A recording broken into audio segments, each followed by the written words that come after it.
निर्जला एकादशी शुक्रवार 6 जून 2025 को है। एकादशी तिथि प्रारंभ 6 जून 2025 को रात के 2:15 बजे, एकादशी तिथि समाप्त 7 जून 2025 को सुबह के 4:47 बजे। निर्जला एकादशी व्रत की कथा।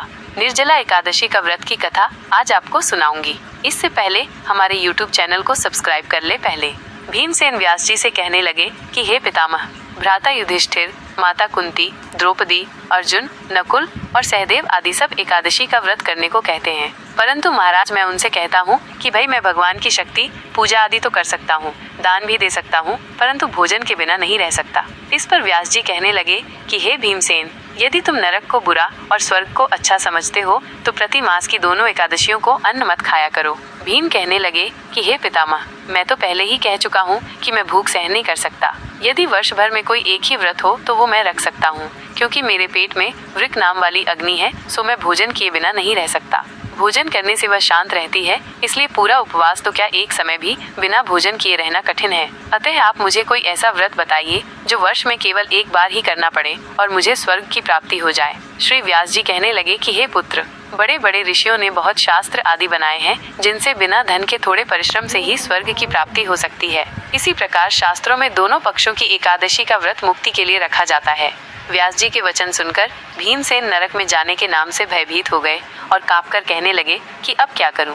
मास में 2 व्रत तो मैं कर नहीं सकता, हाँ वर्ष में 1 व्रत करने का प्रयत्न अवश्य कर सकता हूँ। अतः वर्ष में 1 दिन व्रत करने से यदि मेरी मुक्ति हो जाए तो ऐसा कोई व्रत बताइए। ये सुनकर व्यास जी कहने लगे कि वृषभ और मिथुन की संक्रांति के बीच ज्येष्ठ मास के शुक्ल पक्ष की जो एकादशी आती है उसका नाम निर्जला है। तुम उस एकादशी का व्रत करो। इस एकादशी के व्रत में स्नान और आचमन के सिवा जल वर्जित है। आचमन में 6 मास से अधिक जल नहीं होना चाहिए, अन्यथा वो मद्यपान के सदृश हो जाता है। इस दिन भोजन नहीं करना चाहिए, क्योंकि भोजन करने से व्रत नष्ट हो जाता है। यदि एकादशी को सूर्योदय से लेकर द्वादशी के सूर्योदय तक जल ग्रहण न करे तो उसे सारी एकादशियों के व्रत का फल प्राप्त होता है। द्वादशी को सूर्योदय से पहले उठकर स्नान आदि करके ब्राह्मणों का दान आदि देना चाहिए। इसके पश्चात भूखे और सत्पात्र ब्राह्मण को भोजन कराकर फिर आप भोजन कर लेना चाहिए। इसका फल पूरे 1 वर्ष की संपूर्ण एकादशियों के बराबर होता है। व्यास जी कहने लगे कि हे भीमसेन, ये मुझको स्वयं भगवान ने बताया है। इस एकादशी का पुण्य समस्त तीर्थों और दानों से अधिक है। केवल 1 दिन मनुष्य निर्जल रहने से पापों से मुक्त हो जाता है। जो मनुष्य निर्जला एकादशी का व्रत करते हैं उनकी मृत्यु के समय यमदूत आकर नहीं घेरते, वरन भगवान के पार्षद उसे पुष्पक विमान में बिठाकर स्वर्ग को ले जाते हैं। अतः संसार में सबसे श्रेष्ठ निर्जला एकादशी का व्रत है, इसलिए यत्न के साथ इस व्रत को करना चाहिए। उस दिन ओम नमो भगवते वासुदेवाय मंत्र का उच्चारण करना चाहिए और गौदान करना चाहिए। इस प्रकार व्यास जी की आज्ञानुसार भीमसेन ने इस व्रत को किया, इसलिए इस एकादशी को भीमसेनी या पांडव एकादशी भी कहते हैं। निर्जला व्रत करने से पूर्व भगवान से प्रार्थना करें कि हे भगवान, आज मैं निर्जला व्रत करता हूँ, दूसरे दिन भोजन करूँगा।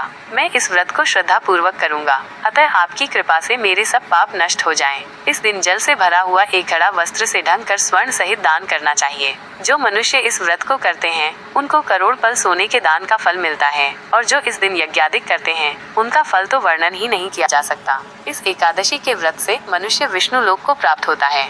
जो मनुष्य इस दिन अन्न खाते हैं वे चांडाल के समान हैं, वे अंत में नरक में जाते हैं।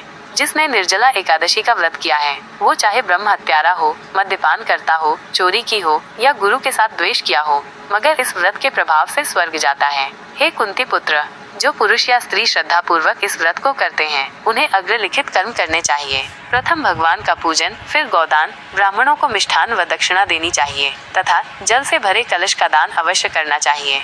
निर्जला के दिन अन्न, वस्त्र, उपाहन, जूती आदि का दान भी करना चाहिए। जो मनुष्य भक्ति पूर्वक इस कथा को पढ़ते या सुनते हैं उन्हें निश्चय ही स्वर्ग की प्राप्ति होती है।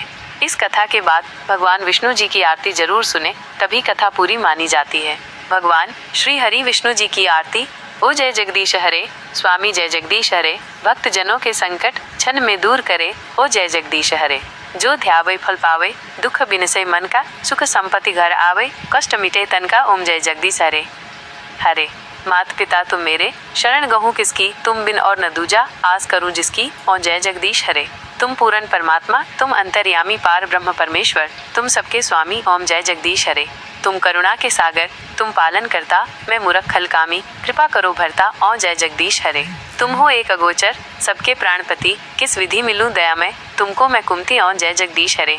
दीन बंधु दुख हरता तुम ठाकुर मेरे, अपने हाथ उठाओ द्वार पड़ा तेरे, और जय जगदीश हरे। विषय विकार मिटाओ, पाप हरो देवा, श्रद्धा भक्ति बढ़ाओ, संतन की सेवा, ओम जय जगदीश हरे।